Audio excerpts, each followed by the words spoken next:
It's the 22nd of January 2023, and unfortunately, the background apps and processes list app for the Fire TV Stick and Fire TV Cube is broken. We've got some details about an alternative app from the same developer. More details coming up. Don't forget to like this video, share it, and subscribe to my channel. Doing these three things help us make more great videos for you.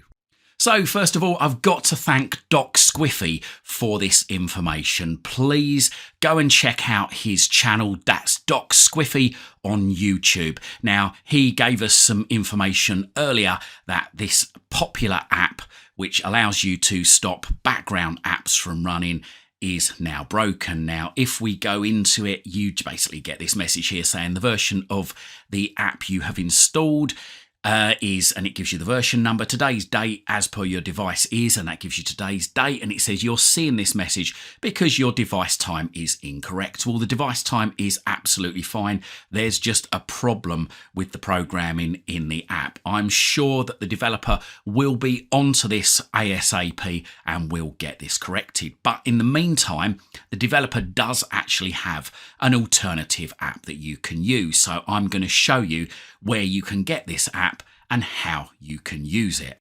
So first things first, what we need to do is we need to press the home button on the remote control of the Fire TV Stick or Cube. That's the picture of the house. So we're back to this main menu here. Go across to the left to find, and then down to search, middle button, okay? And then we need to type on our on-screen keyboard or say it's app space list. So that's app space, and the space is very important, list. Okay, once you've got that, go down to it, highlight app list so it's in white, middle button, and then you'll get this up here. Now you need to go down, keep going down, and then you'll probably see background apps and processes list. Like I say, this is the one that's broken, but if you go across to app list manager, middle button on the remote control, and then middle button again, and then it will start processing. It might queue it for a bit, and then it will start downloading and installing. Now that bit might take a bit of time, depends on the speed of your internet connection and your Fire Stick. But once you see the word open, middle button on the remote control, and App List Manager will open. Now, the very first time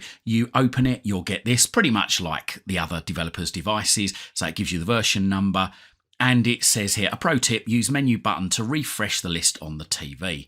Okay, and it gives you some details about privacy and data security.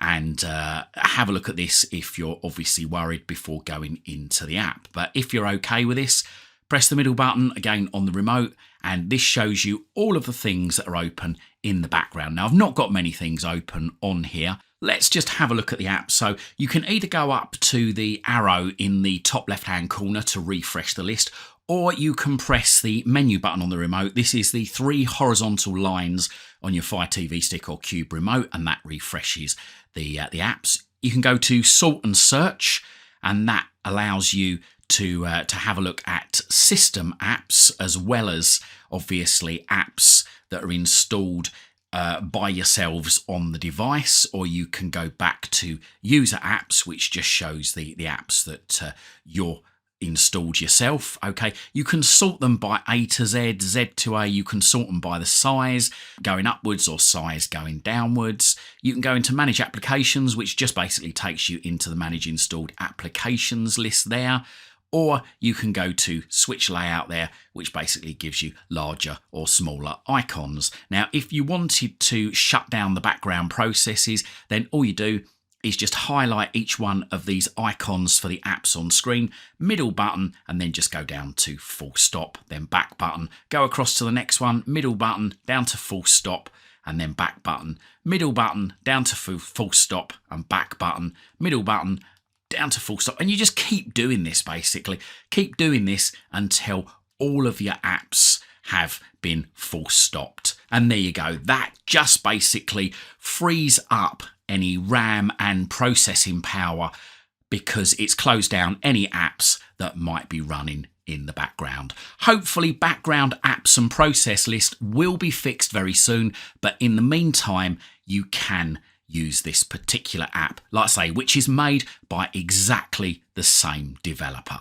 I hope this guide helps, and thanks very much for watching. And don't forget, whilst you're at my YouTube channel, why not have a look around? You might find something to educate you, entertain you, amuse you, and maybe even save you some time and money. I hope you liked this video, and if you did, hit that like button. If you think your friends, your family, or your work colleagues might like it, then please don't forget to share this on your social media timelines. And if you haven't done so already, make sure you find out about all my latest videos the second they're released. Hit that subscribe button, hit the bell, then hit all.